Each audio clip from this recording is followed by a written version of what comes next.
अस्सलाम वालेकुम वरहमतुल्लाहि वबरकातुहू। वीवर्स कैसे हैं? उम्मीद करता हूँ ठीक होंगे, खैर से होंगे। वीवर्स मैं हूँ डॉक्टर नसर अब्बास और आप देख रहे हैं YouTube channel Alshifa clinic health adviser. Viewers आज की इस वीडियो में हम बात करेंगे स्नैक बाइट के बारे में कि अगर सांप काट ले तो उसके लिए फ़ास्ट एड क्या होनी चाहिए, क्योंकि हमारी सोसाइटी के अंदर जो ये इशू है बहुत ज़्यादा सीवियर है और आम हो गया है, कॉमन है। तो हमारे जो सोसाइटी के लोग हैं उनको पता नहीं होता कि अगर स्नैक बाइट कर ले तो उसके लिए फ़ास्ट एड क्या होनी चाहिए। क्योंकि वीवर्स जब मानसून का सीज़न आता है तो अक्सर औकात कीड़े मकोड़े बिल से बाहर निकल आते हैं और इसी सीज़न में सांप भी बिल से बाहर निकल आते हैं और किसी न किसी को काट देते हैं। और हमारे लोगों को पता नहीं होता कि इसके लिए फ़ास्ट एड क्या होनी चाहिए, क्योंकि एम्बुलेंस के आने में 112 के आने में काफ़ी देर लग सकती है, काफ़ी इशू हो सकता है और इस सूरत में मरीज़ की जान भी जा सकती है। तो इसके लिए मैं आपको बताऊंगा 6 स्टेप्स, जिसके लिए आप अगर इसको फॉलो करेंगे तो आप इंशाल्लाह आपका मरीज़ अगर किसी को स्नैक बाइट किया है तो उस सूरत में किसी बड़ी मुसीबत से बच सकता है। तो वीवर्स नंबर 1 पे स्टेप जो है वो ये है कि जब अगर किसी को आपको या आपके चाहने वाले को किसी को स्नैक बाइट करता है, सांप काटता है, तो जो आम रूटीन में आता है कि मरीज़ को कभी इस कमरे में लेके जा रहे हैं, कभी उस कमरे में लेके जा रहे हैं, मरीज़ की जो मूवमेंट है वो बहुत ज़्यादा हो रही है। इस सूरत में जो मरीज़ सांप का ज़हर होता है वो जिसमें मूवमेंट की वजह से ब्लड सर्कुलेशन ज़्यादा होती है और मरीज़ के जिस्म में जल्दी से हरकत करता है। तो मैं रिकमेंड करूँगा फर्स्ट स्टेप में कि आप अगर आपके किसी जाने वाले को सांप ने काट लिया है तो उसके लिए चाहिए कि मरीज़ को मूवमेंट ना कराएं, मरीज़ को एक ही जगह पे रखें और किसी जगह पे टेक लगा कर बिठाएं या लिटा दें। तो उसको जो मूवमेंट है वो रोके रखें ताकि सर्कुलेशन कम से कम हो और जहर जिस्म में ना फैल सके। वीवर्स नंबर 2 पे है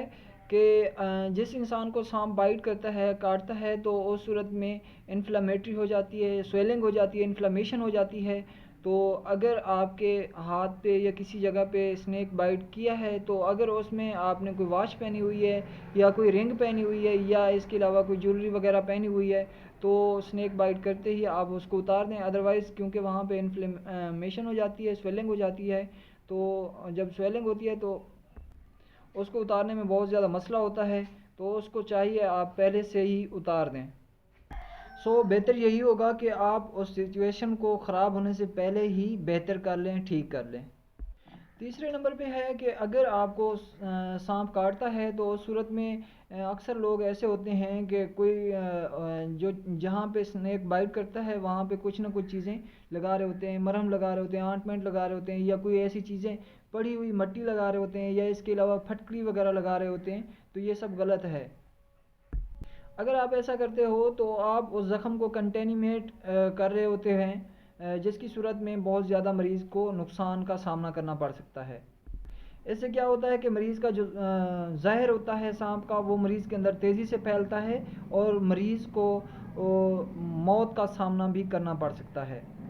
अगर आप मरीज़ की मदद करना चाहते हैं, मरीज़ को बचाना चाहते हैं बुरी मुसीबत से, तो आप ऐसा कर सकते हैं घर में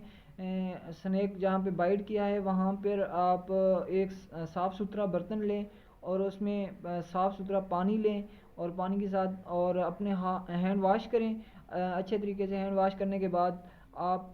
कोई साफ़ पट्टी या कॉटन लें, उससे जो है ना जहाँ पे स्नैक बाइट किया है वहाँ पे आप पानी से साफ़ करते रहें। नंबर 4 पे है हमारे इलाके में, हमारी सोसाइटी में जो सबसे बड़ी गलती करते हैं वो ये है कि जिसको स्नैक बाइट करता है तो दूसरा बंदा उसकी जान बचाने के लिए जहाँ पर कट लगा होता है या डांगी लगा होता है वहाँ पर अपने मुंह से ऐसे खून चूसने लगता है। और उसके बदले में क्या होता है कि जो बंदा खून चूस रहा होता है उसके मुंह में छोटा छोटा अल्सर नुमा अल्सर होता है या उसकी सूरत में जब हम खाना खाते हैं, खाना खाने की सूरत में हमारी ज़ुबान के ऊपर छोटे छोटे कट लग जाते हैं जो हमें फ़ील नहीं होते। इसके अलावा मुंह में अल्सर बना होता है। इसके अलावा मुंह में कोई दाना नुमा दाना भी हो सकता है, जिससे जो है ना जब दूसरा बंदा स्नैक की जहर चूसता है तो उसके अंदर जो जहर है اس کٹ کو لگتی ہے، کٹ کے اندر لگنے سے وہ پورے جسم میں پھیل جاتی ہے، بجائے ایک مریض کی جان بچانے کے وہ خود ہی خطرے میں پڑ جاتا ہے۔ تو اس صورت میں ایسا ہو سکتا ہے کہ مارکیٹ سے ایک کٹ ملتی ہے، سنیک بائٹ کٹ، تو اس کے اندر ایک سٹریکٹر ہوتا ہے جو کہ سنیک کی جو زہر ہے اس کو باہر نکال لیتا ہے۔ آپ چوسنے کے بجائے اس سٹریکٹر کی مدد سے آپ زہر کو نکال سکتے ہیں۔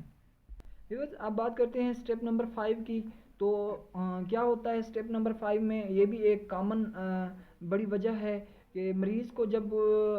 سنیک بائٹ کرتا ہے تو اس صورت میں مریض کے جو چاہنے والے ہوتے ہیں اس کو کیا کرتے ہیں، اگر ہینڈ پہ سنیک بائٹ کر گیا ہے تو اس صورت میں مریض کے جو آخری حصہ ہے بازو کا، وہاں پر کوئی ٹورنیکیٹ وغیرہ یا کوئی رسی یا کوئی ربڑ وغیرہ باندھ دیتے ہیں، جس کی وجہ سے بلڈ سرکولیشن رک جاتی ہے اور بازو پورا ڈیمیج ہونے کا بھی خطرہ ہو سکتا ہے، کیونکہ ہاسپٹل تک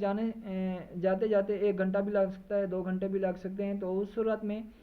جو سرکولیشن ہے، بلڈ سرکولیشن وہ رک جاتی ہے اور بازو پورا سون ہونا شروع ہو جاتا ہے اور بازو پورا ڈیمیج بھی ہو سکتا ہے۔ تو یہ کامن مسٹیک ہے، یہ مسٹیک نہیں کرنی چاہیے۔ ہاں البتہ ایسا ہو سکتا ہے کہ بازار سے کریپ بینڈیج ملتی ہے، کریپ بینڈیج لے کے آہستہ آہستہ ہلکی ہلکی آپ پورے بازو پہ اور جہاں پہ سنیک بائٹ کیا ہے وہاں تک آپ اس کو فولڈ کر سکتے ہیں، اور اس سے جو ہے نا زہر تیزی سے نہیں پھیلتا۔ ویورز اسٹیپ نمبر 6 ہے کہ اگر کسی کو سنیک بائٹ کیا ہے تو کوشش کریں اس کو مار کر یا اس کی تصویر لے لیں، اور ہاسپٹل جاتے جاتے آپ اس کی تصویر یا سانپ کو مار کر آپ شاپر میں ڈال کر یا کسی چیز میں ڈال کر آپ ہاسپٹل لے جائیں، مریض کو ساتھ لے جائیں، تاکہ وہاں پر اس کی ٹریٹمنٹ آسانی سے ہو سکے اور ڈاکٹر سمجھ سکے کہ یہ کون سا